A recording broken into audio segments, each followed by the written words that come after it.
Welcome to Dr. Warrick's podcast channel.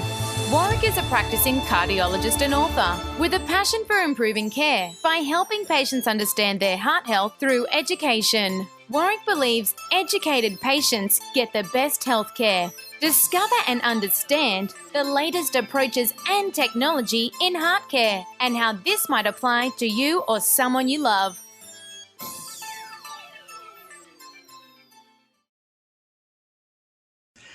So first of all, what I'd like to do is talk about COVID-19 and where we are with that and how that relates to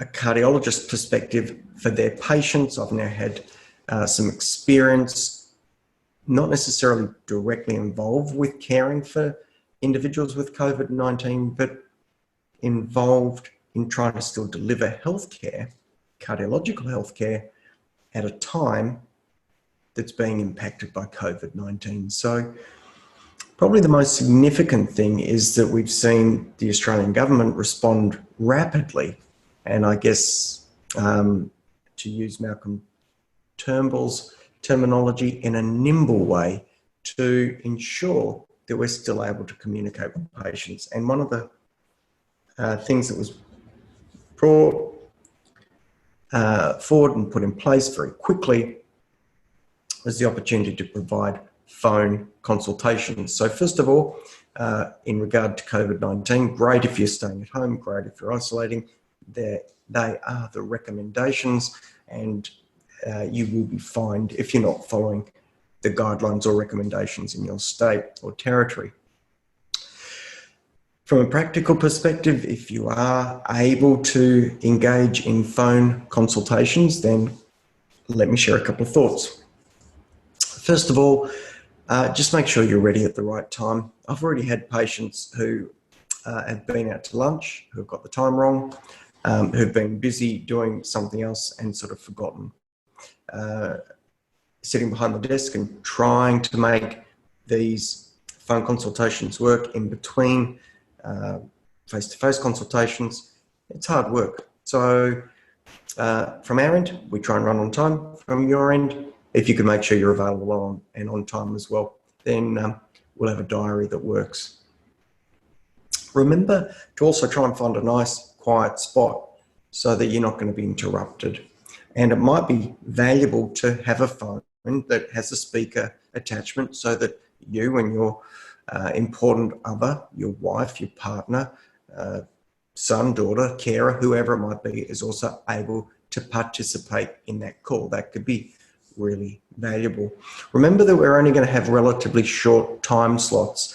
For my allocated phone calls, we've got 15 minutes, but it's rare that I've got the full 15 minutes to speak with someone because I need to also organise bits and pieces, whether it be testing that we've got to mail out, whether it's the letter back to the GP, just notifying them of that appointment. So try and recognise that there's going to be a time restraint, and there may be a requirement for your doctor to guide the conversation a little bit to make sure that the important issues are covered during that time. So do respect the time and recognise that these are very different and challenging times, and sometimes communication over the phone is much harder than face-to-face, where you're able to have feedback and where you can be perhaps a little bit more direct because the non-verbal cues are clearly showing that you're not being rude, but you're being concerned and wanting to move on. So be aware of that.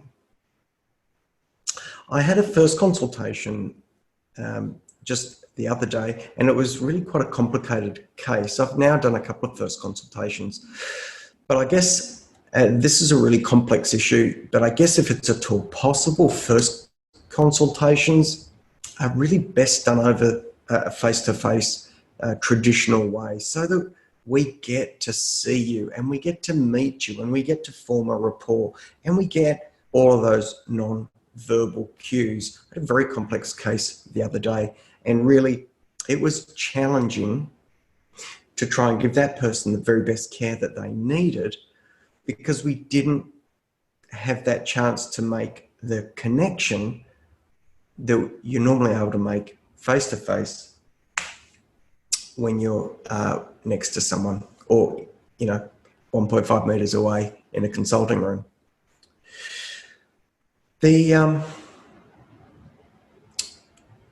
I think, so first consultations are difficult. I think for follow-ups, particularly for people with issues of mobility, particularly people who are frail, elderly and at high risk from this particular condition, then I believe these telephone consultations are a fantastic opportunity and really allow us some convenience as the doctor to squeeze you in, but really importantly for the patient, the individual, it gives you some choices and some convenience as well.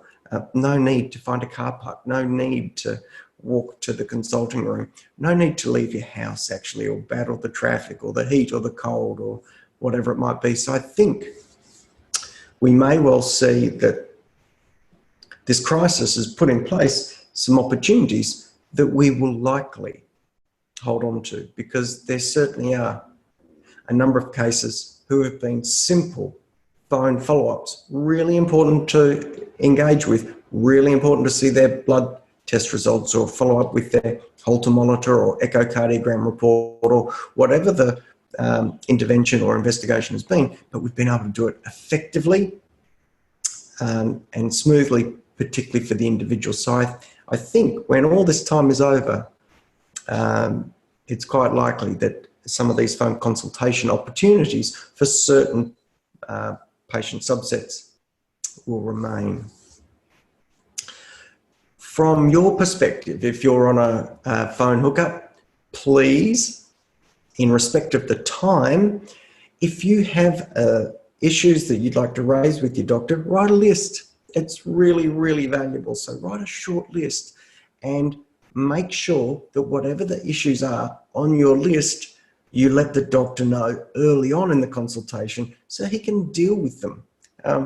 Please don't write a list. Wait till the doctor's saying goodbye and clearly toward the end of his consultation say, oh, by the way, I've got 3 things I want to ask you about, because that just throws us into a fit of panic. We can't, again, deal with you face-to-face. We're dealing with words. We know there's someone else who we're going to have to phone in just a couple of minutes. So please be aware of the importance of you being organised and structured to help us deliver what you need. So write a list, but let us know early what it is on that list that you would like us to attend. There's one other list that I'm going to suggest that you have. See if you can guess what it is. If you're a regular listener to my podcast channel or any of my videos, you'll know that the list I'm talking about is your medication list. Please have your medication list right in front of you. So sit down in a quiet place where you won't be disturbed, possibly with a speakerphone, with someone who's really important in your life, sitting there with you, with your list of questions, with your accurate, up-to-date list of drugs, so there's no confusion about what you're taking, what time of day, and what dose. And these phone call consultations, I think, can be fantastic. So there you go, a couple of tips on the phone call consultations. I could tell you all about self-isolating, but I think everyone's done that, done it over and over so many times that it's like a rewarmed Christmas turkey about 3 weeks into February, so you don't want to hear about that. Amazingly, I even had a COVID-19 update from my gas company supplier delivering bottles of gas, so everyone's across that. I'm not going to touch on social distancing or hand washing because that's all common sense, and don't hang around people who could be at high risk if you are potentially someone who would be vulnerable. All common sense. But what I will do is I had a question about whether blood pressure tablets could be a problem for people catching COVID-19. So there was a paper released in The Lancet looking at 2 studies really that had collected data. I think it was around the Wuhan experience, and the data that had been collected suggested that people with hypertension and diabetes appeared to have a greater risk of mortality, morbidity with this condition. Okay, well, it turns out that the study in The Lancet was completely theoretical. It was a hypothesis. Nothing had been tested. And in fact, although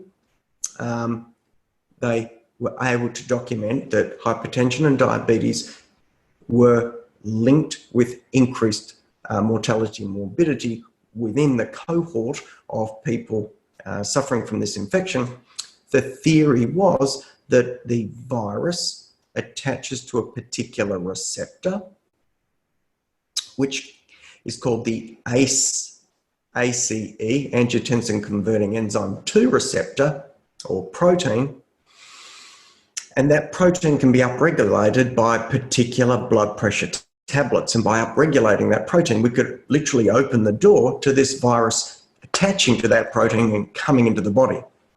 Sounds very plausible, sounds absolutely terrible. In this particular study, they demonstrated that about 24 or 25% of their patients who had significant issues were hypertensives, but they didn't assess in their study whether those people were on angiotensin converting enzyme inhibitors, therefore not able to test their hypothesis at all, just throwing it out there. And if about 25% of the cases, in fact it was about 24%, had hypertension and COVID-19, well then one needs to ask the question, what's the incidence of hypertension in the community? If you'd like to have a guess, it's somewhere between about 24 and 26%. So without wanting to jump to any conclusions, the mortality, morbidity, the suffering and association of hypertension, diabetes really matches up with what we see in the population. I don't think that we've got any clear evidence yet that angiotensin converting enzyme inhibitors, ACE inhibitors, or their related drugs, the angiotensin 2 receptor blockers, these are candesartan, irbesartan, ramipril, perindopril, these sort of agents. We have no data that really even points to them increasing risk. And it seems, at least from my quick read of that paper, that the rates of hypertension and diabetes within the cohort that they looked at was about the same as the general population. So at this stage, no recommendation to hold those medications in this particular situation.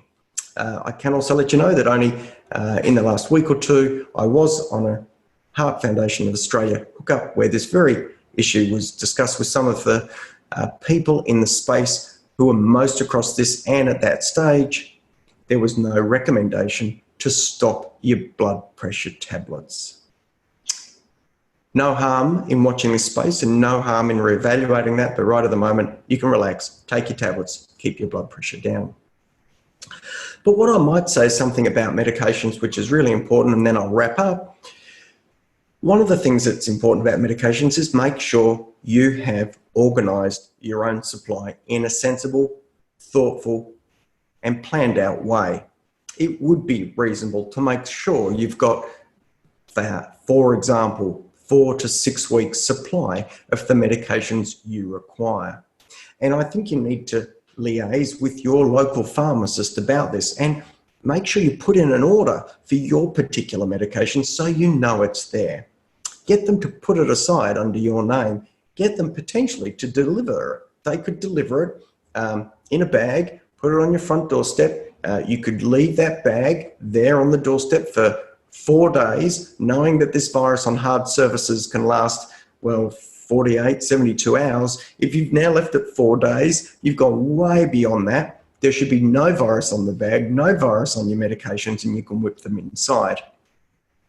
The flip side is being really stupid, really selfish, and overreacting about this. And I know this is happening because my mum, who's 83 and has had a stroke, can't get Ventolin spray because people thoughtlessly rushed into the pharmacy and bought as much Ventolin spray as they possibly could. Now, perhaps the same people were buying toilet paper. Fortunately, my mum and dad have been able to acquire some toilet paper, so that's not an emergency. But I have to say, as a human being, I was somewhat distressed to think that people were selfish enough to actually go and raid pharmacies of medication that are really important for other people to look after themselves. But I guess we can't account for everyone's behaviour, but we can account for our own. So please, if you know people who are being silly about this, call them out. If you think they're really overreacting, talk them through being sensible, speaking with their pharmacist, and putting in an order that fits their needs. Sure, this is a difficult time, no question. We do have to be ahead of the game. We do have to know what's going on. But really, going in and clearing the shelf of medications, whether it's Ventolin, whether it's something else, baby formula for argument's sake, at the expense of other people and taking more than you need is just not cricket. So a little bit of stuff to think about for COVID-19. And of course, wash your hands, keep away from people who have been on cruise ships. You have been listening to another podcast from Dr. Warrick. Visit his website at drwarrickbishop.com for the latest news on heart disease. If you love this podcast, feel free to leave us a review.